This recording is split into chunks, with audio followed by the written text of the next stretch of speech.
ଆଜି ଆସନ୍ତୁ ଆମ୍ଭେ ତୁମ୍ଭେ ଈଶ୍ୱରଙ୍କୁ ପରୀକ୍ଷା କରିବ ନାହିଁ ଏହି ଉପଦେଶ ଶିରୋନାମ ସହିତ ପରମେଶ୍ୱରଙ୍କ ଅନୁଗ୍ରହ ଭାଗ କରିବା। ଆସନ୍ତୁ ଆମ୍ଭେ ମାଥିୟ ଅଧ୍ୟାୟ 4 ପଦ 7 ଉପରେ ଏକ ନଜର ପକାଇବା। ଯୀଶୁ ତାହାକୁ କହିଲେ, ଆହୁରି ଲେଖା ଅଛି, ତୁମ୍ଭେ ପ୍ରଭୁ ଆପଣା ଈଶ୍ୱରଙ୍କୁ ପରୀକ୍ଷା କରିବ ନାହିଁ। ଏଠାରେ ଶୈତାନ ଯୀଶୁଙ୍କୁ କହିଲା, ତଳକୁ ଡେଇଁ ପଡ଼। କ'ଣ ପରମେଶ୍ୱର ତୁମ୍ଭକୁ ଆଘାତରୁ ରକ୍ଷା କରିବେ ନାହିଁ? ଶୈତାନ ଏହିପରି ଯୀଶୁଙ୍କୁ ପରମେଶ୍ୱରଙ୍କ ଶକ୍ତିର ପରୀକ୍ଷା କରିବା ପାଇଁ ପ୍ରଲୋଭିତ କଲା। କିନ୍ତୁ ଯୀଶୁ କଠୋର ଭାବରେ କହିଲେ, ତୁମ୍ଭେ ପ୍ରଭୁ ଆପଣା ଈଶ୍ୱରଙ୍କୁ ପରୀକ୍ଷା କରିବ ନାହିଁ। ଏହି ଦୃଶ୍ୟ ଦ୍ୱିତୀୟ ବିବରଣ ଅଧ୍ୟାୟ 6ରେ ମଧ୍ୟ ମିଳିଥାଏ। ଆସନ୍ତୁ ଆମ୍ଭେ ଦ୍ୱିତୀୟ ବିବରଣ ଅଧ୍ୟାୟ 6 ପଦ 16 ଉପରେ ଏକ ନଜର ପକାଇବା। ତୁମ୍ଭେମାନେ ମଶାରେ ଯେପରି ସଦାପ୍ରଭୁ ତୁମ୍ଭମାନଙ୍କ ପରମେଶ୍ୱରଙ୍କୁ ପରୀକ୍ଷା କରିଥିଲ, ସେପରି ତାହାଙ୍କୁ ପରୀକ୍ଷା କରିବ ନାହିଁ। ବାଇବେଲ କୁହେ, ଆମ୍ଭେ ପରମେଶ୍ୱରଙ୍କୁ କଦାପି ପରୀକ୍ଷା କରିବା ଉଚିତ ନୁହେଁ। ଆମ୍ଭମାନଙ୍କୁ ମନେ ରଖିବାକୁ ହେବ ଯେ ପରମେଶ୍ୱର ସେ ଅଟନ୍ତି ଯାହାଙ୍କୁ ଆମ୍ଭେ ବିଶ୍ୱାସ କରୁ, ସେ ନୁହନ୍ତି ଯାହାଙ୍କୁ ଆମ୍ଭେ ପରୀକ୍ଷା କରୁ। ତେବେ ମଶାରେ କ'ଣ ହୋଇଥିଲା କି ପରମେଶ୍ୱର ଆମ୍ଭମାନଙ୍କୁ ଏପରି ଶିକ୍ଷା ଦେଲେ? ଆସନ୍ତୁ ଆମ୍ଭେ ଯାତ୍ରା ପୁସ୍ତକ ଅଧ୍ୟାୟ 17 ପଦ 1କୁ ଯିବା। ଅନନ୍ତର ଇସ୍ରାଏଲ ସନ୍ତାନଗଣର ସମସ୍ତ ମଣ୍ଡଳୀ ସିନ୍ ପ୍ରାନ୍ତରରୁ ଯାତ୍ରା କରି ସଦାପ୍ରଭୁଙ୍କ ଆଜ୍ଞାନୁସାରେ ନିରୂପିତ ସକଳ ଉତ୍ତର ସ୍ଥାନ ଦେଇ ରଫିଦିମରେ ଛାଉଣି ସ୍ଥାପନ କଲେ। ମାତ୍ର ସେ ସ୍ଥାନରେ ଲୋକମାନଙ୍କର ପାନ କରିବାକୁ ଜଳ ନଥିଲା। ଏଣୁକରି ଲୋକମାନେ ମୂଷାଙ୍କ ସଙ୍ଗରେ ବିବାଦ କରି କହିଲେ, ଆମ୍ଭମାନଙ୍କୁ ଜଳ ଦିଅ, ଆମ୍ଭେମାନେ ପାନ କରିବୁ। ତହିଁରେ ମୂଷା କହିଲେ, ତୁମ୍ଭେମାନେ ମୋ ସଙ୍ଗରେ କାହିଁକି ବିବାଦ କର? କି ହେତୁ ସଦାପ୍ରଭୁଙ୍କୁ ପରୀକ୍ଷା କର? ସେତେବେଳେ ଲୋକମାନେ ସେହି ସ୍ଥାନରେ ଜଳଭାବ ହେତୁ ତୃଷାକୁଳ ହୋଇ ମୂଷାଙ୍କ ବିରୋଧରେ ବଚସା କରି କହିଲେ, ତୁମ୍ଭେ ଆମ୍ଭମାନଙ୍କୁ ଓ ଆମ୍ଭମାନଙ୍କ ସନ୍ତାନମାନଙ୍କୁ ଓ ପଶୁଗଣକୁ ପିପାସାରେ ମରିବା ନିମନ୍ତେ ମିଶ୍ର ଠାରୁ କି ହେତୁ ଆଣିଲ? ତହିଁରେ ମୂଷା ସଦାପ୍ରଭୁଙ୍କ ନିକଟରେ ପ୍ରାର୍ଥନା କରି କହିଲେ, ମୁଁ ଏହି ଲୋକମାନଙ୍କ ନିମନ୍ତେ କ'ଣ କରିବି? ସେମାନେ ମୋତେ ପଥର ପକାଇ ମାରିବାକୁ ପ୍ରାୟ ଉଦ୍ୟତ।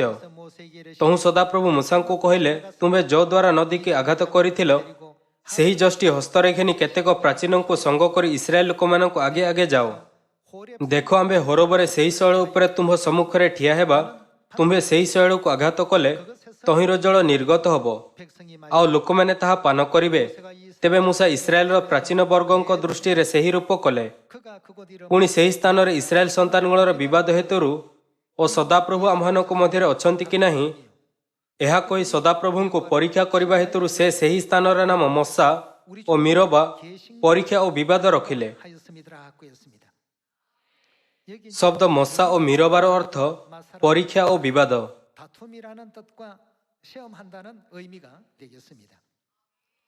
ଏଠାରେ ଇସ୍ରାଏଲ ବିବାଦ କରିବାକୁ ଲାଗିଲେ କାରଣ ଜଙ୍ଗଲରେ ଜଳ ନଥିଲା। ଯଦିଓ ପରମେଶ୍ୱର ଇସ୍ରାଏଲ ମାନଙ୍କୁ ଏପରି ସ୍ଥାନକୁ ନେଇଗଲେ ଯେଉଁଠାରେ ପରମେଶ୍ୱର ପୂର୍ବରୁ ଜାଣିଥିଲେ ଯେ ଖାଦ୍ୟ କିମ୍ବା ଜଳ ନାହିଁ, ଏବଂ ଏହା କି ସେମାନେ ଭରପୁର ମାଂସ ଖାଇପାରିବେ ନାହିଁ। କିନ୍ତୁ ଯଦି ପରମେଶ୍ୱର ସେମାନଙ୍କୁ ଏପରି ସ୍ଥାନ ପରିବର୍ତ୍ତେ ଏକ ଉତ୍କୃଷ୍ଟ ପରିବେଶକୁ ନେଇଥାନ୍ତେ, ତେବେ ଅନ୍ୟ ଲୋକମାନେ ସେଠାରେ ବସବାସ କରିଥାନ୍ତେ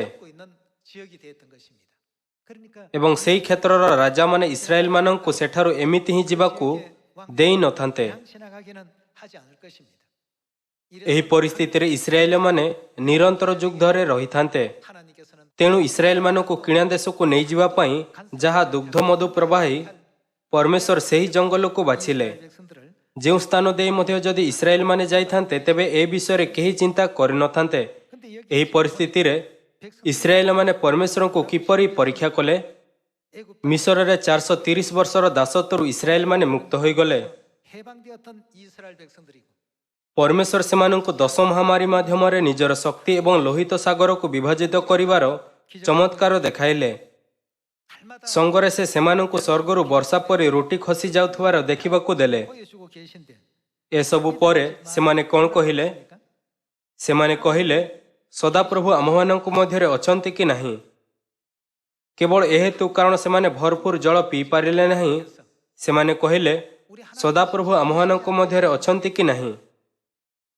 ଯଦି ପରମେଶ୍ୱର ଆମ୍ଭମାନଙ୍କ ମଧ୍ୟରେ ଥାନ୍ତେ ତେବେ ସେ କାହିଁକି ଆମ୍ଭମାନଙ୍କୁ ଏହିପରି ଯନ୍ତ୍ରଣା ଭୋଗିବାକୁ ଦେବେ? 이렇게 해서 이제 이들이 ଏହିପରି ସେମାନେ ଜଙ୍ଗଲରେ ପରମେଶ୍ୱରଙ୍କୁ ନିରନ୍ତର ପରୀକ୍ଷା କଲେ। 시험하고 자신의 ଯେତେବେଳେ ବି ସେମାନଙ୍କର ଟିକେ ଅସୁବିଧା ଥିଲା 하나님이 계시 ତେବେ ସେମାନେ କହୁଥିଲେ ସଦାପ୍ରଭୁ ଆମ୍ଭମାନଙ୍କ ମଧ୍ୟରେ ଅଛନ୍ତି କି ନାହିଁ। 서 좋은 것이 무엇이 있느냐 ଏହା କହି ସେମାନେ ପରମେଶ୍ୱରଙ୍କ ବିରୋଧରେ ବିରକ୍ତ ଏବଂ ଅଭିଯୋଗ କରୁଥିଲେ। 하고 불평했던 이스라엘의 그 모습은 ଶେଷରେ ସେମାନେ ସେହି କିଣାନ ଦେଶରେ ପହଞ୍ଚି ପାରିଲେ ନାହିଁ ଯାହା ଦୁଗ୍ଧମଧୁ ପ୍ରବାହୀ। 여러분 우리 ଭାଇ ଓ ଭଉଣୀମାନେ, ଆମ୍ଭମାନଙ୍କ ବିଶ୍ୱାସର ପଥରେ ଚାଲିବା ବେଳେ 여러 가지 ଅନେକ ଅସୁବିଧା ଏବଂ କଷ୍ଟ ଅଛି। 또 힘든 일도 다 있습니다. 그러나 그 모든 ଯଦିଓ ଯେତେବେଳେ ଆମ୍ଭେ ଧୈର୍ଯ୍ୟର ସହିତ ସବୁକିଛି ସହିଥାଉ 내게 되면 ତେବେ ଆମ୍ଭମାନଙ୍କୁ କେବଳ କିଣାନର ଦେଶ ଦେଖିବାକୁ ହିଁ ମିଳିବ ନାହିଁ 적과 꿀이 ଯାହା ଦୁଗ୍ଧମଧୁ ପ୍ରବାହୀ, 우리 목적 କିନ୍ତୁ ସେଠାରେ ରହିବା ପାଇଁ ପରମେଶ୍ୱରଙ୍କ ଆଶୀର୍ବାଦ ଏବଂ ଅନୁଗ୍ରହ ମଧ୍ୟ ପାଇବା। 생애할 수 있는 ହଁ ନା? 그런 하나님의 그 은혜와 은총이 베풀어질 수가 있지 않습니까? କିନ୍ତୁ ଇସ୍ରାଏଲମାନେ ଛୋଟ ଛୋଟ ଅସୁବିଧାକୁ ମଧ୍ୟ ଦୂର କରିପାରିଲେ ନାହିଁ 그걸 이겨내지 ଏବଂ ସେମାନେ ପରମେଶ୍ୱରଙ୍କ ବିରୋଧରେ ଅଭିଯୋଗ କଲେ। 을 하고 ସେମାନେ ଅଭିଯୋଗ ହିଁ କରିନଥିଲେ, କିନ୍ତୁ ଏହା କହି ପରମେଶ୍ୱରଙ୍କୁ ମଧ୍ୟ ପରୀକ୍ଷା କଲେ କି ସଦାପ୍ରଭୁ ଆମ୍ଭମାନଙ୍କ ମଧ୍ୟରେ ଅଛନ୍ତି କି ନାହିଁ। 이래서 ତେଣୁ ଶେଷରେ ଇସ୍ରାଏଲମାନଙ୍କ ସହିତ କ'ଣ ହେଲା? 20세 ବହୁ ସଂଖ୍ୟକ ଲୋକ ମିଶରରୁ ବାହାରି ଆସିଲେ। 만 하더라도 60 କେବଳ 20 ବର୍ଷ ଏବଂ ତାହାଠାରୁ ଅଧିକ ଆୟୁର ପୁରୁଷଙ୍କ ଗଣନା 6 ଲକ୍ଷ ଥିଲା। 여호수아와 갈렙을 କିନ୍ତୁ ଜିହୁସ ଏବଂ କାଲେବଙ୍କ ବ୍ୟତୀତ ସମସ୍ତ ପୁରୁଷ ଜଙ୍ଗଲରେ ମରିଗଲେ। 볼 수가 있습니다. 하나님 ପରମେଶ୍ୱର ଇସ୍ରାଏଲମାନଙ୍କୁ ବିନାଶ କରିବା ପାଇଁ ମିଶରରୁ ବାହାରକୁ ଡାକିନଥିଲେ, ହଁ ନା? 멸망을 ତେବେ ବିନାଶର କାରଣ କିଏ ହେଲେ? ଯେଉଁମାନେ ପରମେଶ୍ୱରଙ୍କୁ ପରୀକ୍ଷା କରିଥିଲେ। ସଦାପ୍ରଭୁ ଆମ୍ଭମାନଙ୍କ ମଧ୍ୟରେ ଅଛନ୍ତି କି ନାହିଁ? ସେମାନେ ଜଙ୍ଗଲରେ ଏହା କହିଗଲେ କି ଯଦି ପରମେଶ୍ୱର ଆମ୍ଭମାନଙ୍କ ମଧ୍ୟରେ ଥାନ୍ତେ ତେବେ ସେ ଆମ୍ଭମାନଙ୍କୁ ପର୍ଯ୍ୟାପ୍ତ ଜଳ ଦେଇଥାନ୍ତେ, କାରଣ ସେ ଜାଣନ୍ତି ଯେ ଆମ୍ଭେ ତୃଷାର୍ତ୍ତ। 이렇게까지 ଏବଂ ଏହା କହି ପରମେଶ୍ୱରଙ୍କୁ ପରୀକ୍ଷା କଲେ ସଦାପ୍ରଭୁ ଆମ୍ଭମାନଙ୍କ ମଧ୍ୟରେ ଅଛନ୍ତି କି ନାହିଁ। 그러나 결국 ତଥାପି ଶେଷରେ ପରମେଶ୍ୱର ସେମାନଙ୍କୁ ପର୍ଯ୍ୟାପ୍ତ ଜଳ ଦେଲେ। 것들을 다 허락을 해주셨습니다. ଆମ୍ଭେ ଯାତ୍ରା ପୁସ୍ତକ ଅଧ୍ୟାୟ 17ରେ ଏହା ଦେଖିପାରିବା କି ପରମେଶ୍ୱର ପଥରରୁ ଜଳ ବାହାର କଲେ ଯାହାଦ୍ୱାରା ଇସ୍ରାଏଲମାନେ ଆଉ ତୃଷାର୍ତ୍ତ ଅନୁଭବ ନ କରନ୍ତୁ। ଏହିପରି ପରମେଶ୍ୱର ସବୁକିଛି ଦେଲେ। 문제 କିନ୍ତୁ ଯେଉଁମାନେ ପରମେଶ୍ୱରଙ୍କୁ ବିଶ୍ୱାସ କରନ୍ତି ନାହିଁ, 같지 않기 때문에 ଏହିପରି ପରୀକ୍ଷା ଆସିବ। 시험이 연속된다는 내용이 되겠습니다. 이러한 ଏହା କେବଳ ଜଙ୍ଗଲରେ ହିଁ ଘଟି ନାହିଁ, କିନ୍ତୁ ଏହା ଆମ୍ଭମାନଙ୍କ ସମୟରେ ମଧ୍ୟ ଘଟେ। 것이 아니라 오늘날 ପବିତ୍ର ଆତ୍ମାଙ୍କ ଯୋଗରେ ପରମେଶ୍ୱରଙ୍କ ଆଗମନର କିପରି ଭବିଷ୍ୟବାଣୀ କରାଯାଇଅଛି 입장으로 우리 ତାହା ଦେଖିବା ପାଇଁ ଆସନ୍ତୁ ଆମ୍ଭେ ଜିସାୟ ଅଧ୍ୟାୟ 8 ବାହାର କରିବା। 다 같이 한번 열어봅시다. ଆସନ୍ତୁ ଆମ୍ଭେ ଅଧ୍ୟାୟ 8 ପଦ 13 ପଢ଼ିବା। 보겠습니다. ସୈନ୍ୟାଧିପତି ସଦାପ୍ରଭୁଙ୍କୁ ହିଁ ତୁମ୍ଭେମାନେ ପବିତ୍ର ରୂପେ ମାନ୍ୟ କରିବ, ପୁଣି ସେ ତୁମ୍ଭମାନଙ୍କର ଭୟସ୍ଥାନ ହେଉନ୍ତୁ ଓ ସେ ତୁମ୍ଭମାନଙ୍କର ତ୍ରାସଭୂମି ହେଉନ୍ତୁ, ତହିଁରେ ସେ ପବିତ୍ର ଆଶ୍ରୟ ସ୍ୱରୂପ ହେବେ। 그러나 ମାତ୍ର ଇସ୍ରାଏଲର ବଂଶ ପ୍ରତି କ'ଣ ହେବ? ବିଘ୍ନଜନକ ପ୍ରସ୍ତର ଓ ବାଧାଜନକ ପାଷାଣ ହେବେ। 이스라엘의 두 ସେ ଇସ୍ରାଏଲର ଉଭୟ ବଂଶ ପ୍ରତି ବିଘ୍ନଜନକ ପ୍ରସ୍ତରର ଭୂମିକା ତୁଲାଇବେ। 예언이 그렇게 ତାଙ୍କ ଆଗମନର ଏହିପରି ଭାବରେ ଭବିଷ୍ୟବାଣୀ କରାଯାଇଅଛି। 뭐가 ଜିରୁସାଲେମ ନିବାସୀମାନଙ୍କ ପ୍ରତି ସେ କ'ଣ ହେବେ? 되시리니 ଫାଶ ଓ ଫାନ୍ଦ ସ୍ୱରୂପ ହେବେ। 그로 인하여 ଆଉ ଅନେକ ଲୋକ ତଦ୍ୱାରା ବିଘ୍ନ ପାଇ ପତିତ ଓ ଭଗ୍ନ ହେବେ ଓ ଫାନ୍ଦରେ ପଡ଼ି ଧରାଯିବେ। 잡힐 것이니라고 했습니다. 이 결국 ଏହିପରି ପରମେଶ୍ୱରଙ୍କୁ ପରୀକ୍ଷା କରୁଥିବା ଲୋକଙ୍କ ପାଇଁ ପରମେଶ୍ୱର ବିଘ୍ନଜନକ ପ୍ରସ୍ତର 하나님께서는 ଓ ବାଧାଜନକ ପାଷାଣ ହେବା ବ୍ୟତୀତ 이런 반석 ଆଉ କିଛି କରିପାରିବେ ନାହିଁ। 어떤 역할을 하실 수밖에 없는 것입니다. 예. 어떤 ଯଦିଓ ଆମ୍ଭମାନଙ୍କ ଉପରେ କୌଣସି ପ୍ରକାରର ଅସୁବିଧା ଆସିଲେ ମଧ୍ୟ ଶେଷ ପର୍ଯ୍ୟନ୍ତ ପରମେଶ୍ୱରଙ୍କ ଉପରେ ନିର୍ଭର କରି ସ୍ୱର୍ଗରାଜ ଆଡ଼କୁ ଚାଲିବା, 천국까지 나아가게 되는 ତେବେ ସେ ଆମ୍ଭମାନଙ୍କ ପାଇଁ ବିଘ୍ନଜନକ ପ୍ରସ୍ତର ଓ ବାଧାଜନକ ପାଷାଣ ହେବେ ନାହିଁ। 수가 없고 거치는 반석이 ତେବେ ପରମେଶ୍ୱର କାହା ପାଇଁ ବିଘ୍ନଜନକ ପ୍ରସ୍ତର ଓ ବାଧାଜନକ ପାଷାଣ ହେବେ? ଯେଉଁମାନେ ତାହାଙ୍କୁ ପରୀକ୍ଷା କରନ୍ତି। ସେମାନଙ୍କ ପାଇଁ ଯେଉଁମାନେ ନିରନ୍ତର ସନ୍ଦେହ ଏବଂ ଅବିଶ୍ୱାସ ସହିତ ପରମେଶ୍ୱରଙ୍କୁ ପରୀକ୍ଷା କରନ୍ତି। 이런 ସଦାପ୍ରଭୁ ଆମମାନଙ୍କ ମଧ୍ୟରେ ଅଛନ୍ତି କି ନାହିଁ?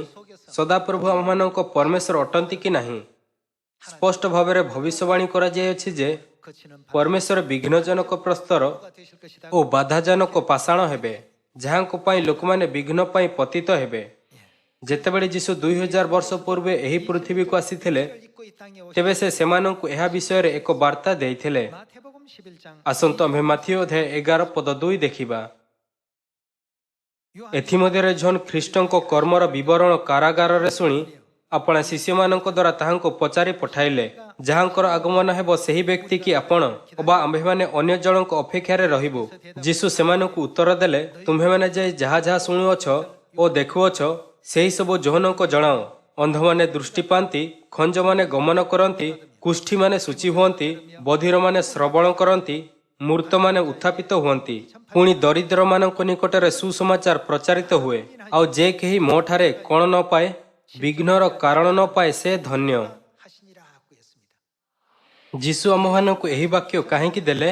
କାରଣ ସେ ଏହି ପୃଥିବୀରେ ବିଘ୍ନଜନକ ପ୍ରସ୍ତର ଓ ବାଧାଜନକ ପାଷାଣ ହୋଇ ଆସିଥିଲେ, ଯାହାଙ୍କ ଉପରେ ଲୋକମାନେ ବିଘ୍ନ ପାଇ ପତିତ ହୁଅନ୍ତି।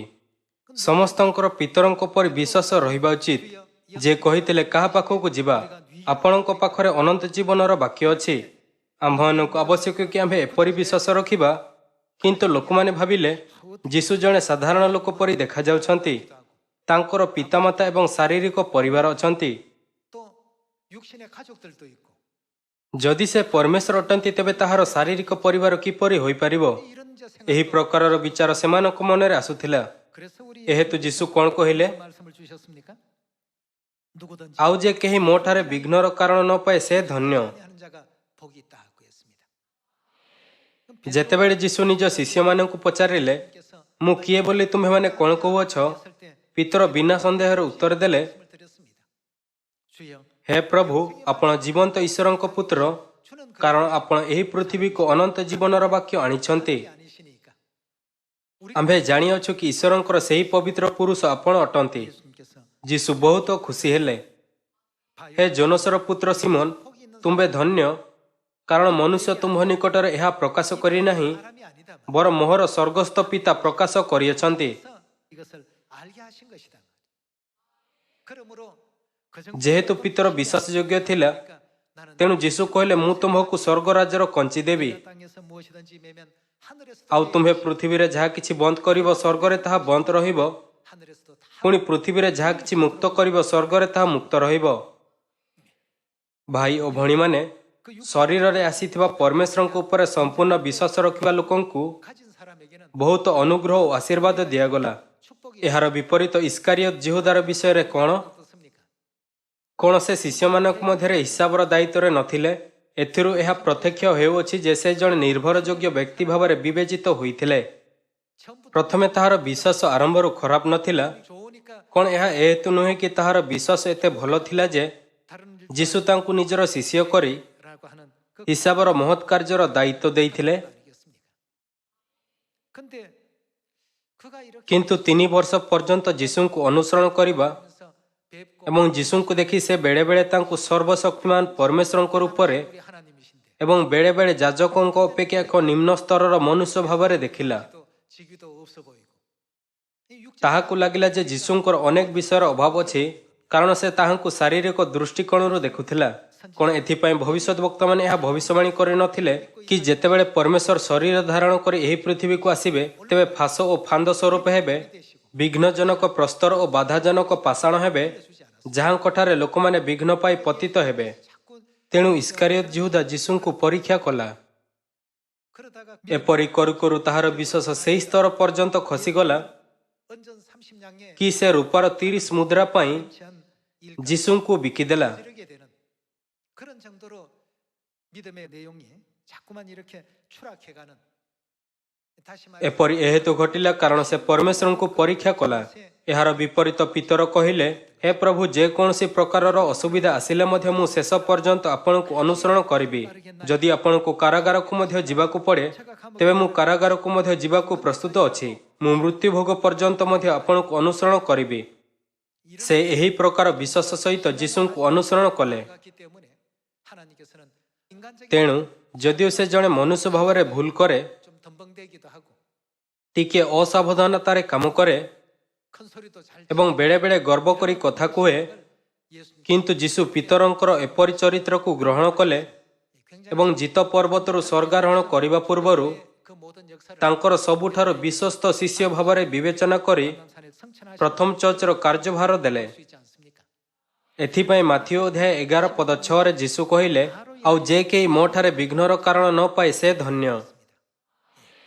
ଆମ୍ଭମାନଙ୍କୁ ଆବଶ୍ୟକ କି ଆମ୍ଭେ ପରମେଶ୍ୱରଙ୍କୁ କେବଳ ତାହା ମାଗିବା ଯାହାଙ୍କଠାରେ ଆମ୍ଭମାନଙ୍କୁ ବିଶ୍ୱାସ ରଖିବା ଉଚିତ। ସେ ନୁହନ୍ତି ଯାହାଙ୍କୁ ଆମ୍ଭେ ପରୀକ୍ଷା କରୁ।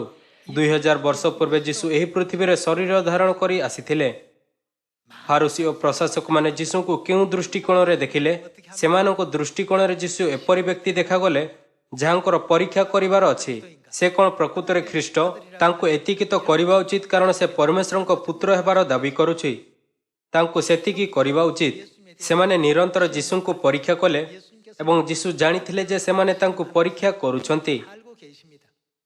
그래서 ତେଣୁ ସେ ସବୁବେଳେ ସଠିକ ଉତ୍ତର ଦେଉଥିଲେ। 이렇게 주셨습니다만 ଫଳସ୍ୱରୂପ କ'ଣ ଯେଉଁମାନେ ତାଙ୍କୁ ପରୀକ୍ଷା କରିଥିଲେ ସେମାନେ ସ୍ୱର୍ଗକୁ ଯାଇପାରିଲେ? 입장에 섰습니까? 어느 시대든지 ପ୍ରତ୍ୟେକ ଯୁଗରେ ପରମେଶ୍ୱର କହୁଛନ୍ତି ତୁମ୍ଭେ ପ୍ରଭୁ ଆପଣା ଈଶ୍ୱରଙ୍କୁ ପରୀକ୍ଷା କରିବ ନାହିଁ। 사람들은 ଏଥିପାଇଁ ଯେଉଁମାନେ ତାଙ୍କୁ ପରୀକ୍ଷା କରିଥିଲେ ସେମାନେ ଶେଷରେ ଉଦ୍ଧାର ପାଇପାରିଲେ ନାହିଁ। 없었습니다. ଏହି କାରଣରୁ ଯୀଶୁ ସେମାନଙ୍କ ବିଷୟରେ ଏହି ସାକ୍ଷ୍ୟ ଦେଲେ କି କାରଣ ତୁମ୍ଭେମାନେ ମନୁଷ୍ୟମାନଙ୍କ ସମ୍ମୁଖରେ ସ୍ୱର୍ଗରାଜ ରୁଦ୍ଧ କରୁଥାଅ, 들어가려고 하는 ତୁମ୍ଭେମାନେ ତ ନିଜେ ପ୍ରବେଶ କରୁନାହଁ, ପୁଣି ପ୍ରବେଶ କରିବାକୁ ଇଚ୍ଛୁକ ଲୋକମାନଙ୍କୁ ସୁଦ୍ଧା ପ୍ରବେଶ କରାଇ ଦେଉନାହଁ। 사자와 같은 자들 ତୁମ୍ଭେ ଗଧିଆ ଓ ଗର୍ଜନ କରୁଥିବା ସିଂହ ପରି ତୁମ୍ଭେ ଆତ୍ମାକୁ ଗ୍ରାସି ପକାଅ। 그들의 그 ଯୀଶୁ ସେମାନଙ୍କର ଆତ୍ମିକ ପରିଚୟ ବହୁତ ଦୃଢ଼ ଭାବରେ ପ୍ରକାଶ କଲେ। 우리 ଆସନ୍ତୁ ଆମ୍ଭେ ଗୀତ ସଂହିତା ଅଧ୍ୟାୟ 78 ଦେଖିବା। 우리 하나님 ଆଉ ସର୍ବଦା ଏହି ବିଷୟକୁ ଆପଣ ହୃଦୟରେ ଖୋଦିତ କରିବା କି 시험의 대상 ପରମେଶ୍ୱରଙ୍କୁ ପରୀକ୍ଷା କରିବା ଉଚିତ ନୁହେଁ ଯାହାଙ୍କ ଉପରେ ଆମ୍ଭେ ବିଶ୍ୱାସ କରୁ। 우리가 또 되어야 되겠습니다. ଗୀତ ସଂହିତା ଅଧ୍ୟାୟ 78 ପଦ 10 ଏହି ବିଷୟର ଅଭିଲେଖ ଦେଇଥାଏ କି ଜଙ୍ଗଲରେ 40 ବର୍ଷର ଯାତ୍ରା ସମୟରେ 시험했던 କିପରି ଇସ୍ରାଏଲମାନେ ପରମେଶ୍ୱରଙ୍କୁ ପରୀକ୍ଷା କଲେ। 장면이 되겠습니다. ଆସନ୍ତୁ ଆମ୍ଭେ ଗୀତ ସଂହିତା ଅଧ୍ୟାୟ 78 ପଦ 10 ପଢ଼ିବା। ସେମାନେ ପରମେଶ୍ୱରଙ୍କ ନିୟମ ପାଳନ କଲେ ନାହିଁ ଓ ତାହାଙ୍କ ବ୍ୟବସ୍ଥାନୁସାରେ ଚଳିବା ପାଇଁ ଅସ୍ୱୀକାର କଲେ। ସେମାନେ କ'ଣ କଲେ? ସେମାନେ ତାହାଙ୍କ କାର୍ଯ୍ୟ ସକଳ ସେମାନଙ୍କ ପ୍ରତି ପ୍ରକାଶିତ ତାହାଙ୍କ ଆଶ୍ଚର୍ଯ୍ୟ କ୍ରିୟା ସକଳ ଭୁଲିଗଲେ। 그런 어떤 ଯଦିଓ ପରମେଶ୍ୱର ସେମାନଙ୍କୁ ଅନେକ କ୍ଷେତ୍ରରେ ନିଜ ସାମର୍ଥ୍ୟ ଦେଖାଇଲେ କିନ୍ତୁ କିଛି ସମୟ ବିତିଯିବା ପରେ ସେମାନେ ସବୁକିଛି ଭୁଲିଗଲେ 또 원망하고 불평하고 하나님이 ଏବଂ ପୁନର୍ବାର ନିର୍ଭୋଧ କଥା କହି ଅଭିଯୋଗ କରିବାକୁ ଲାଗିଲେ ସଦାପ୍ରଭୁ ଆମ୍ଭମାନଙ୍କ ମଧ୍ୟରେ ଅଛନ୍ତି କି ନାହିଁ। 계신들의 그 모습 ଗୀତ ସଂହିତା ଲେଖକ ଇସ୍ରାଏଲମାନଙ୍କ ବିଷୟରେ ଏହିପରି ଲେଖିଲେ 12절입니다. ପଦ 12 예적의 ସେ ସେମାନଙ୍କ ପିତୃଗଣ ସାକ୍ଷାତରେ ମିଶ୍ର ଦେଶରେ ସ୍ୱୟଂ ପଦାରେ ନାନା ଆଶ୍ଚର୍ଯ୍ୟ କର୍ମ କଲେ। 하나님의 목전에서 행하셨으되 ସେ ସମୁଦ୍ରକୁ ବିଭକ୍ତ କରି ସେମାନଙ୍କୁ ପାର କରାଇଲେ, 서게 하시고 ପୁଣି ସେ ଜଳ ସମୂହକୁ ରାଶି ରୂପେ ଠିଆ କରାଇଲେ। 낮에는 ଦିବସରେ ସେ ମେଘ ଦ୍ୱାରା ଓ ରାତ୍ରିରେ ଅଗ୍ନିତେଜ ଦ୍ୱାରା ସେମାନଙ୍କୁ ପଥ କଢ଼ାଇ ନେଲେ। 그러니까 구름 ଏହାର ଅର୍ଥ ଯେ ପରମେଶ୍ୱର ମେଘ ଓ ଅଗ୍ନିତେଜ ଦ୍ୱାରା ସେମାନଙ୍କର ନେତୃତ୍ୱ କଲେ। 말씀 보시면 ପଦ 15 에서 ପ୍ରାନ୍ତରରେ ସେ ଶୈଳମାନଙ୍କୁ ବିଦୀର୍ଣ୍ଣ କଲେ, ପୁଣି ଯେପରି ଅଗାଧ ସ୍ଥଳରୁ ସେପରି ସେମାନଙ୍କୁ ପ୍ରଚୁର ଜଳ ପାନ କରାଇଲେ। ସେ ଶୈଳରୁ ସ୍ରୋତ ବାହାର କଲେ ଓ ନଦୀ ତୁଲ୍ୟ ଜଳ ବହାଇଲେ। 하셨으나 ତଥାପି ସେମାନେ ତାହାଙ୍କ ବିରୁଦ୍ଧରେ ପାପ କରିବାକୁ ଓ ମରୁଭୂମିର ସର୍ବପରିସ୍ଥଙ୍କ ପ୍ରତିକୂଳରେ ବିଦ୍ରୋହାଚରଣ କରିବାକୁ ନିରସ୍ତ ନହିଲେ। ପୁଣି ସେମାନେ ଆପଣାମାନଙ୍କ ଅଭିଳାଷ ପୂରଣାର୍ଥେ ଭକ୍ଷ୍ୟ ମାଗି ଆପଣା ଆପଣା ମନରେ 했다고요? ସେମାନେ ପରମେଶ୍ୱରଙ୍କର କ'ଣ କଲେ? ପରମେଶ୍ୱରଙ୍କର ପରୀକ୍ଷା କଲେ। ସେମାନେ ଏହା କହୁଥାଏ କି ଏଠାରେ ଭୋଜନ ନାହିଁ, 불평을 하면 ଅଭିଯୋଗ କଲେ ଏବଂ ପରମେଶ୍ୱରଙ୍କୁ ପରୀକ୍ଷା କଲେ। ଯଦି ପରମେଶ୍ୱର ଆମ୍ଭମାନଙ୍କ ମଧ୍ୟରେ ଥାନ୍ତେ 새로운 ତେବେ କ'ଣ ସେ ଆମ୍ଭମାନଙ୍କୁ ଏହି ପ୍ରକାର କଷ୍ଟସାଧ୍ୟ ପଥରେ ଚାଲିବାକୁ ଦିଅନ୍ତେ? 나름대로의 ଆପଣା ସ୍ୱୟଂର ବିଚାରରେ ସେମାନେ ନିରନ୍ତର 하나님에 대해서 ପରମେଶ୍ୱରଙ୍କୁ ପରୀକ୍ଷା କଲେ ଏବଂ ବିରକ୍ତ ହେଲେ। 쏟아놓았던 것이죠. ଏହା ଏକ କାରଣ ଥିଲା କି କାହିଁକି ଜିଉସ ଏବଂ କାଲେବଙ୍କୁ ଛାଡ଼ି 20세 이상 20 ବର୍ଷ ଆଉ ତାଠାରୁ ଅଧିକ ଆୟୁର ପୁରୁଷ କିଳାନରେ ପ୍ରବେଶ କରିପାରିଲେ ନାହିଁ। 이런 그림 ଯେହେତୁ ଏହା ଏକ ଛାୟା ଥିଲା, ଏଥିପାଇଁ ଆମ୍ଭମାନଙ୍କୁ ଆବଶ୍ୟକ କି ଆମ୍ଭେ ଏହି ଗୋଷ୍ଠୀର ଲୋକ ହେବା ନାହିଁ। ଆସନ୍ତୁ ଆମ୍ଭେ ପଦ 19 ଦେଖିବା। 그뿐 ହଁ, ସେମାନେ ପରମେଶ୍ୱରଙ୍କ ପ୍ରତିକୂଳରେ କଥା କହିଲେ। ସେମାନେ କହିଲେ ପରମେଶ୍ୱର କି ପ୍ରାନ୍ତରରେ ମେଜ ସଜାଇ ପାରିବେ?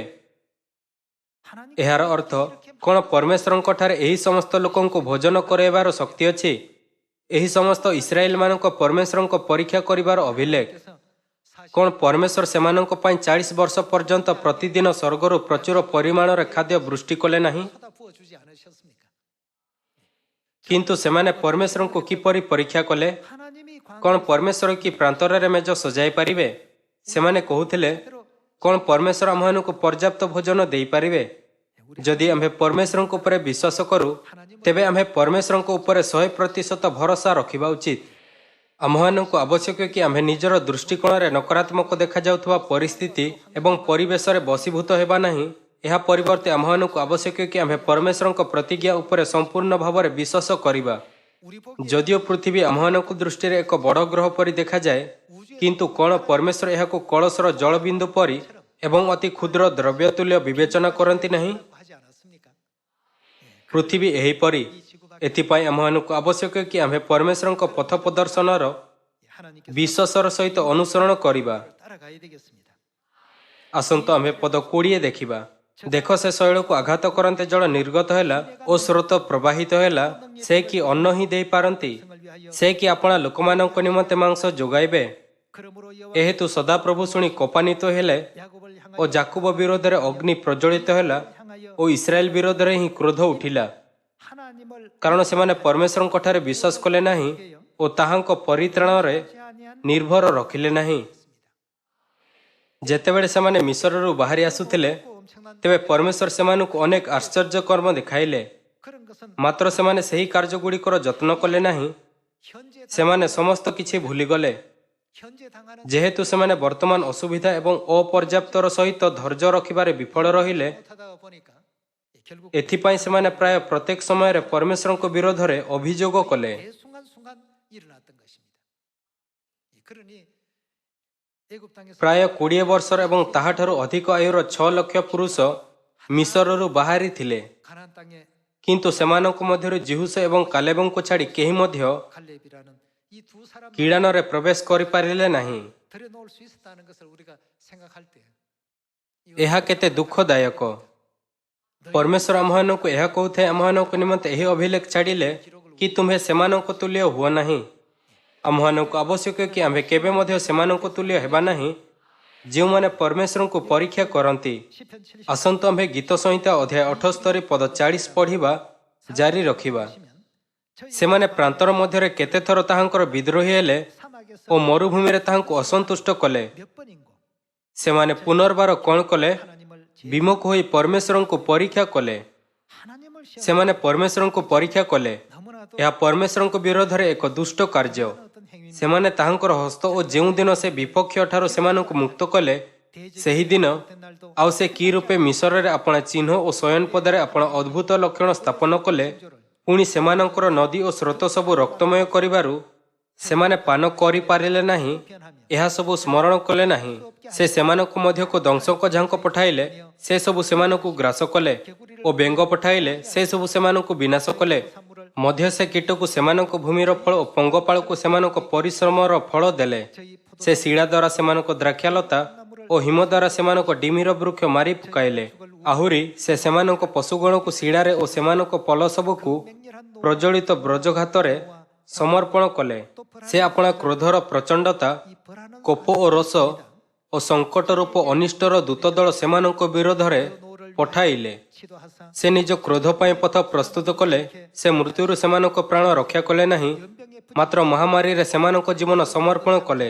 ସେ ମିଶ୍ରରେ ପ୍ରଥମଜାତ ସମସ୍ତଙ୍କୁ, ହାମର ତମ୍ବୁରେ ସେମାନଙ୍କ ଶକ୍ତିର ପ୍ରଥମ ଫଳକୁ ଆଘାତ କଲେ। ମାତ୍ର ସେ ଆପଣା ଲୋକମାନଙ୍କୁ ମେଷଗଣ ତୁଲ୍ୟ ଚଳାଇଲେ ଓ ପ୍ରାନ୍ତରରେ ସେମାନଙ୍କୁ ପଲ ପରି କଢ଼ାଇ ନେଲେ।